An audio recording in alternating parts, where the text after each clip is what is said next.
গভীর সমুদ্রের তলদেশে রত্নগড় জলরাজ্যে জলরাজার ছিল দুই কন্যা, বসুমতী ও বসুন্ধরা। বসুন্ধরা ছিল যেমনই সুন্দরী তেমনই গুণবতী।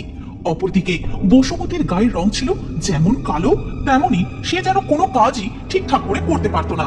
আর তাই জলকুমারী বসুমতী, তোমাকে একটা কথা কতবার বলতে হবে বলতো? তুমি কি কোনো কাজই ঠিক করে করতে পারো না? না মানে পিতা, আমি খুবই চেষ্টা করেছিলাম, কিন্তু আর করতেও হবে না। তুমি বড় দিদি হয়ে কিছুই গুছিয়ে করতে পারো না। এদিকে দেখো, তোমার ছোট বোন বসুন্ধরা কি সুন্দর সমস্ত কাজে পারদর্শী হয়ে উঠেছে। তাকে দেখেও কি কিছু শিখতে পারো না? যাও, চলে যাও আমার সামনে থেকে।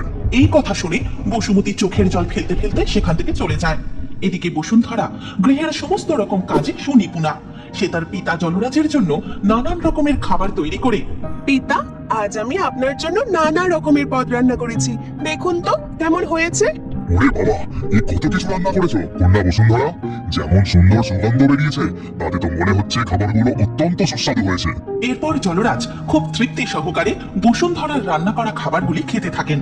সেই সময় বসুমতী সেখানে আসে। কি ব্যাপার কন্যা বসুমতী, তুমি কি আমার জন্য কিছুই রান্না করোনি? আমি রান্না করতে চেষ্টা করেছিলাম পিতা, কিন্তু সেটা কিভাবে যেন পুড়ে গেছে, একদম তেতো খেতে হয়েছে, তাই। খুব হয়েছে, এবার যাও এখান থেকে। তোমার মুখ দেখতেও আমার বিরক্ত লাগে। বসুমতী আবারও অপমানিত হয়ে চোখের জল ফেলতে ফেলতে পিতার সামনে থেকে চলে যায়। এরপর একদিন কি হলো সেনাপতি মশাই, তলোয়ার তুলুন, দেরি কেন? ঠিক আছে জলকুমারী বসুন্ধরা, তবে এই নাও। কিন্তু সেনাপতি বসুন্ধরার সাথে তলোয়ার খেলায় হেরে যান। অতি উত্তম বসুন্ধরা, আমি তোমার তলোয়ার চালানো দেখে মুগ্ধ। এবার বসুমতী, তুমি এসো। তারপর বসুমতী এগিয়ে যায়, কিন্তু সে তলোয়ার তুলতেই পারে না।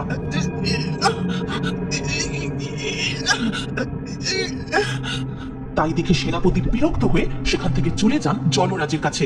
এসো এসো সেনাপতি, বলো কি সংবাদ নিয়ে এসেছো? আমার কন্যাদের তরবারি শিক্ষা কেমন চলছে? মহারাজ, আজ রাজকুমারী বসুন্ধরা এক আশ্চর্য ক্ষমতার প্রদর্শন করেছেন। তিনি তরবারি চালানোর খেলায় আমাকে মানে আপনার এই প্রধান সেনাপতিকে পরাজিত করেছেন। বলো কি সেনাপতি, এ তো অতি উত্তম সংবাদ। আর আমার আরেক কন্যা বসুমতীর কি খবর? মহারাজ, কিছু মনে করবেন না, বসুমতী তলোয়ার তুলতেই পারছে না। আপনি দেখবেন মহারাজ, আপনার কন্যা বসুন্ধরা একদিন আপনার নাম উজ্জ্বল করবে। তবে বসুমতীর কথা আমি কিছুই বলতে পারছি না। এইভাবে দিন কেটে যেতে থাকে।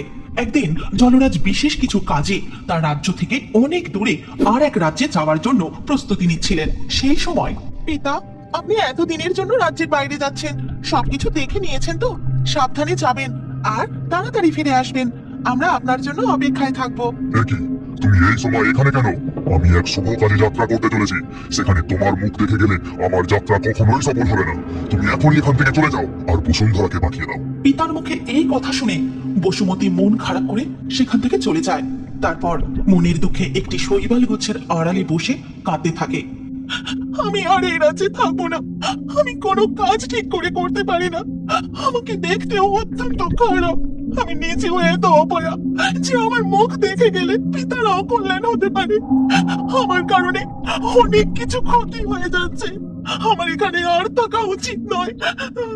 এই কথা বলে বসুমতী মন খারাপ করে সেই রাজ্য থেকে বেরিয়ে পড়ে এবং পথে যেতে যেতে সে দেখে একটি ছোট্ট লাল মাছ। আমার খুব খিদে পেয়েছে, আমি কোনো খাবার পাচ্ছি না, আমি কি না খেতে পেয়ে মরে যাব? ও মা, তুমি অমন করে কাঁদছো কেন? তুমি একটু অপেক্ষা করো, আমি তোমার জন্য খাবার খুঁজে নিয়ে আসছি। এরপর বসুমতী সেই ছোট্ট লাল মাছের জন্য কিছু খাবার নিয়ে আসে। এই নাও বন্ধু, খাবার, আর কেঁদো না, কেমন? তোমায় অনেক ধন্যবাদ বন্ধু জলপরি, কিন্তু তুমি কোথায় যাচ্ছিলে? কি তোমার পরিচয়? এরপর বসুমতী ছোট্ট লাল মাছকে তার মনের সমস্ত দুঃখের কথা জানায়। আর সবকিছু শুনে ছোট্ট লাল মাছটি বলে, তবে তো তোমার এখন কোথাও থাকার জায়গা নেই, তুমি কত ভালো, তুমি বরং আমার সাথে এসো। এরপর সেই ছোট্ট লাল মাছটি বসুমতীকে নিয়ে আর এক রাজ্যে যায়।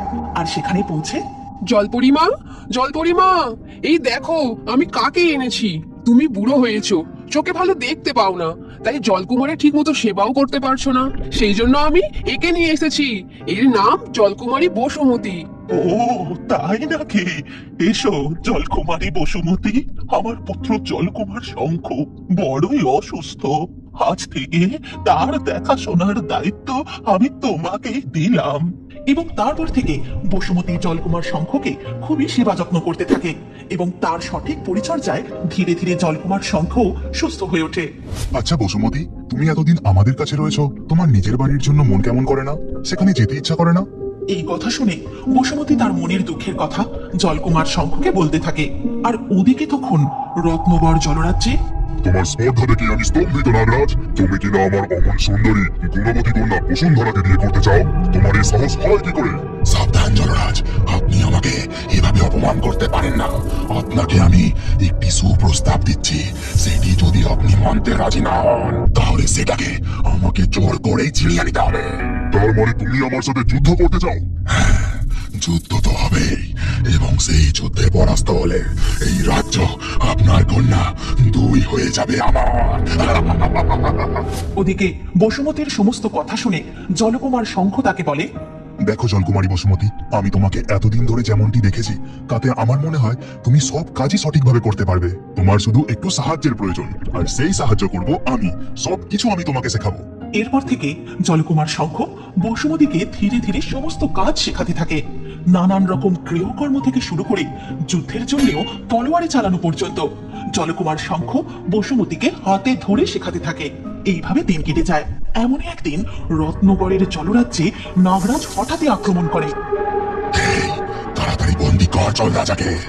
এবার তোমাকে কে বাঁচাবে জলরাজ? এবার আমি বসুন্ধরাকে বিবাহ করবই। না, কখনো না।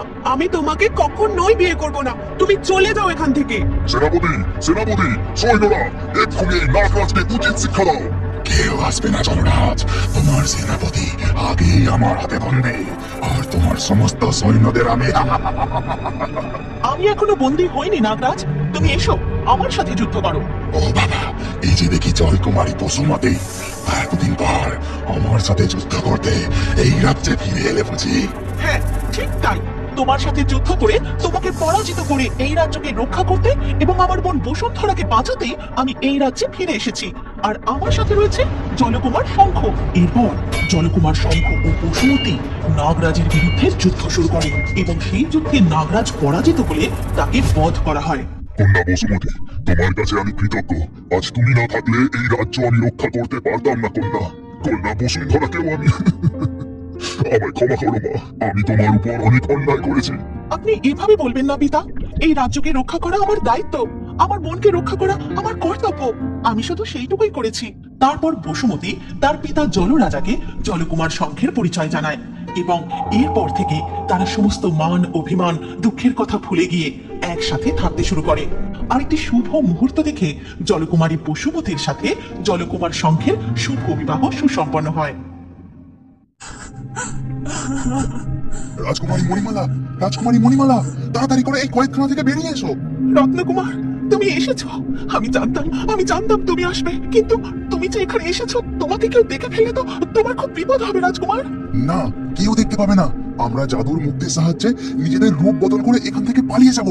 এরপর রত্নকুমার একটি জাদুমুক্ত মণিমালার হাতে দেয় এবং আরেকটি জাদুমুক্ত নিজের হাতে রাখে। মণিমালা, এবার তুমি যে রূপ ধারণ করতে চাও তা মনে মনে বলো। সাথে সাথেই মণিমালা একটি লাল মাছে রূপান্তরিত হয়। তারপরে রত্নকুমারও একটি হলুদ মাছে পরিণত হয়। আর দেরি নয় মণিমালা, এবার তুমি শুধু আমাকে অনুসরণ করো। এসো আমার সাথে। এই কথা বলে হলুদ মাছ রূপী রত্নকুমার আগে আগে যেতে থাকে এবং তাকে অনুসরণ করে এগোতে থাকে লাল মাছ রূপী মণিমালা। কিন্তু কিছু দূর যাওয়ার পরেই ওই উত্তর জলরাজ্যে এমন লাল মাছ ও হলুদ মাছ আছে বলে তো আমার জানা ছিল না। ব্যাপারটা আমার পাতানো বোন জলরানীকে তো জানাতে হচ্ছে। এরপর নাগরাজ চলে যায় জলরানীর কাছে এবং তাকে গিয়ে লাল মাছ ও হলুদ মাছের সম্পর্কে জানায়। লাল মাছ ও হলুদ মাছ এই উত্তর জলরাজ্যে, আর তারা কারাগারের দিক থেকে দ্রুত বেগে যাচ্ছিল। মুক্তমালা, রাজকুমার কোথায়? কেন? তিনি নিশ্চয়ই তার বিশ্রাম কক্ষেই থাকবেন। নাগরাজ, এসো তো আমার সাথে। মৎস্য কুমারের বিশ্রাম কক্ষে গিয়ে দেখি একবার। এরপর তারা মৎস্য কুমারের বিশ্রাম কক্ষের দিকে এগিয়ে যায়। এদিকে ততক্ষণে মণিমালা ও রত্নকুমার জলদেবতার কাছে এসে উপস্থিত হয়ে নিজেদের আসল রূপ ধারণ করে। কি ব্যাপার জলকন্যা মণিমালা, এমন ছদ্মবেশে হন্তদন্ত হয়ে আমার কাছে? এরপর জলকন্যা মণিমালা জলদেবকে সমস্ত ঘটনা খুলে বলেন। হে জলদেবতা, আপনি তো সমস্ত কথাই শুনলেন, এবার আপনিই বলে দিন আমাদের কি করা উচিত। সমস্ত কিছু শোনার পর আমার মত হলো এক্ষুনি তোমাদের বিবাহ বন্ধনে আবদ্ধ হওয়া উচিত। আমাদের জলরাজ্যের নিয়মানুসারে একবার বিবাহ বন্ধনে আবদ্ধ হলে সেই বন্ধন আর ছিন্ন করা যায় না। এই কথা শুনে মুক্তমালা ও রত্নকুমার খুবই খুশি হয়। আর দেরি নয়, তোমরা বিবাহর জন্য ঝিনুকের মালা প্রস্তুত করো। আমি ততক্ষণ শুভ শঙ্খ নিয়ে আসি এবং রীতি অনুযায়ী শুভ শঙ্খধ্বনির মধ্য দিয়েই তোমাদের শুভ বিবাহ সুসম্পন্ন হবে। এই কথা বলে জলদেব সেখান থেকে চলে যান। আর মণিমালা ও রত্নকুমার ঝিনুকমালা প্রস্তুত করার জন্য গভীর সমুদ্রের দিকে এগিয়ে যায়। আর ওদিকে তখন বিশ্রাম কক্ষ তো খালি, রত্নকুমার কোথায়? মুক্তমালা, তুমি সারাদিন ধরে কোথায় ছিলে? তোমাকে তো আমি রত্নকুমারের খেয়াল রাখার দায়িত্ব দিয়েছিলাম। আমি তো নিজেকে আরো সুন্দর করে সাজাচ্ছিলাম, আর রত্নকুমার তো বিশ্রাম কক্ষেই ছিলেন। চুপ করো তুমি, আর একটাও কথা বলবে না। তোমরা আমার সাথে কারাগারের দিকে এসো। এই কথা বলে জলরানী সকলকে নিয়ে কারাগারের দিকে এগিয়ে যায়। আর সেখানে পৌঁছে আমি যা ভেবেছিলাম ঠিক তাই। তার মানে ওরা রূপ বদলে এখান থেকে পালিয়ে গেছে। সঙ্গে সঙ্গে দূর থেকে একটি শঙ্খধ্বনি ভেসে আসে। কি এ তো জলরাজ্যে যখন কারো বিবাহ হয় একমাত্র তখনই এই শঙ্খ বাজানো হয়, আর সেটাও বাজান জলদেব। তার মানে এই কথা শেষ হওয়া মাত্রই তারা সকলে সেই দিকে এগোতে থাকে। আর জলরানী তার সৈন্য সামন্তদের কাছে গিয়ে তাদের আদেশ করেন, সৈন্যগণ, তোমরা তাড়াতাড়ি জলদেবের ভবনে উপস্থিত হও। আমার বিশ্বাস সেখানেই রত্নকুমার ও মণিমালাকে পাওয়া যাবে। শীঘ্র গিয়ে তাদের বন্দী করো। জলরানীর আদেশ শোনা মাত্রই তার সকল সৈন্যগণ নাগরাজ জলদেবের বাসভবনের দিকে অগ্রসর হয়। ওদিকে তখন শোনো মণিমালা ও রত্নকুমার, তোমরা এখান থেকে শীঘ্র পালিয়ে যাও। আমি জলের কম্পন থেকে বেশ বুঝতে পারছি তোমাদের বন্দী করার জন্য জলরানী ও তার সৈন্য নিয়ে এখানেই আসছে। তাহলে এখন উপায়? আমরা কোথায় যাব জলদেব? আমাদের বিবাহ যে এখনো সম্পূর্ণ হলো না। প্রকৃতি দেবীর কাছে চলে যাও। পূর্ব দিকে নদীপথ ধরে বেশ কিছুটা এগিয়ে গিয়ে একটি ঘাট দেখতে পাবে। সেখানে রূপ বদল করে ঘাটে উঠো, আর ঘাটের পাশেই দেখবে একটি বড় গাছ। সেই গাছে আছে এক টুনি পাখি, সেই তোমাদের পথ দেখিয়ে দেবে। শীঘ্রই চলো মণিমালা, আর দেরি করা ঠিক হবে না, নইলে আমাদের চরম বিপদ হতে পারে। এরপর মণিমালা ও রত্নকুমার নদীপথ ধরে দ্রুত সেই ঘাটের উদ্দেশ্যে সেই দিকে এগিয়ে যেতে থাকে। কিন্তু তখনই ওই তো ওরা পালিয়ে যাচ্ছে। মণিমালার সুখ আমি কিছুতেই সহ্য করতে পারবো না। নাগরাজ, তুমি তাড়াতাড়ি গিয়ে ওদের আটকাও। চিন্তা করো না বোন, আমি এক্ষুনি ওদের উচিত শিক্ষা দেব। সৈন্যরা চলো, সব আক্রমণ! এই কথা বলে নাগরাজ সমস্ত সৈন্যদের নিয়ে তাদের তাড়া করে। তখন মণিমালা, এবার কি হবে রত্নকুমার? ওরা যে আমাদের দেখে ফেলেছে আর এই দিকেই আসছে। চিন্তা করো না, কিছু একটা ব্যবস্থা আমি করবই। চলো আমরা জলের উপরের দিকে যাই। জলের উপরের দিকে এসে জল থেকে মাথা তুলতেই তাদের সাথে শিগাল পাখির দেখা হয়। সে তখন একটা ভেসে আসা কলা গাছের উপর বসেছিল।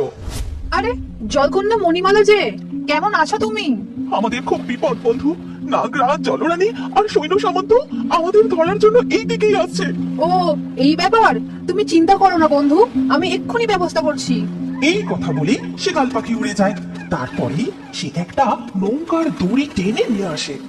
এই নাও বন্ধু, তোমরা তাড়াতাড়ি এই নৌকায় উঠে পড়ো আর ওই ছাউনির নিচে লুকিয়ে পড়ো। এবার তবে আমি আসি, সাবধানে যেও। আর দেরি নয় মণিমালা, তাড়াতাড়ি জাদুমুক্তের সাহায্যে মানুষের রূপ ধারণ করো। সাথে সাথেই মণিমালা ও রত্নকুমার মানুষের রূপ ধারণ করে সেই নৌকায় উঠে বসে। এদিকে তখন কোথায় পালিয়ে গেল ওরা? এখানেই তো ছিল। সৈন্যরা ভালো করে খুঁজে দেখো, নিশ্চয়ই কোনো শৈবাল গুচ্ছের আড়ালে লুকিয়েছে। তোমাদের কারুর দ্বারা কিচ্ছু হবে না। সব এক একটা অপদার্থ। এই ছিল, এই নেই। আশ্চর্য! ভুলে যেও না বোন, ওরা কোনো এক জাদু শক্তির সাহায্যে রূপ বদল করতে পারে। হয়তো সেভাবেই আমাদের চোখকে ফাঁকি দিয়ে পালিয়ে গেছে। তবে আর কি, চলো এবার ফিরে যাই। আর তো কিছুই করার নেই, তাই না? তুমি চিন্তা করো না বোন, আমি ওদের কিছুতেই ছাড়বো না। এর বদলা কোনোদিন না কোনোদিন আমি নেবই। এদিকে তখন মণিমালা ও রত্নকুমার নৌকায় ভাসতে ভাসতে এসে সেই ঘাটে পৌঁছায়। তারপর মণিমালা ও রত্নকুমার নৌকা থেকে নেমে ঘাটে দাঁড়িয়ে দেখে সেই বড় গাছটার ডালে বসে আছে টুনি পাখি। প্রণাম টুনি পাখি, তোমার কথা জলদেব আমাদের জানিয়েছেন এবং তিনি তোমার কাছ থেকে প্রকৃতি দেবীর কাছে পৌঁছানোর পথ জেনে নিতে বলেছেন। তোমরা জলদেবের কথা কি করে জানলে? কি তোমাদের পরিচয়? আমি উত্তর জনরাজ্যের রাজকুমারী মণিমালা, আর ইনি হলেন দক্ষিণ জনরাজ্যের রাজপুত্র রত্নকুমার। ভীষণ বিপদে পড়ে মানুষের রূপ ধরে জলরাজ্য ছেড়ে আমাদের পালিয়ে আসতে হয়েছে। এরপর মণিমালা টুনি পাখিকে সমস্ত ঘটনা খুলে বলে, আর সবকিছু শুনে টুনি পাখি বলে, ওরে বাবা, এ তো খুব ভয়ানক কাণ্ড। আমি এখনই তোমাদের প্রকৃতি দেবীর ঠিকানা বলে দিচ্ছি। দেখো, এই নদী জঙ্গলের ভেতর দিয়ে আঁকাবাঁকা পথে বহু দূর এগিয়ে গেছে এবং মিশেছে এক ঝর্ণার স্রোতের সাথে। সেই ঝর্ণার আড়ালেই আছেন প্রকৃতি দেবী। অনেক ধন্যবাদ টুনি পাখি, তাহলে এবার আমরা আসি। কিন্তু এভাবে মানুষ রূপে পায়ে হেঁটে গেলে যে হিংস্র পশুর আক্রমণের শিকার হতে পারো। ঠিক আছে, তবে আমরা আমাদের রূপ বদলে পাখির রূপে সেখানে যাব। এরপর রত্নকুমার ও মণিমালা জাদু মুক্তোর সাহায্যে লাল পাখি ও হলুদ পাখির রূপ ধারণ করে নদীর পথ ধরে এগিয়ে গিয়ে প্রকৃতি দেবীর কাছে পৌঁছায়।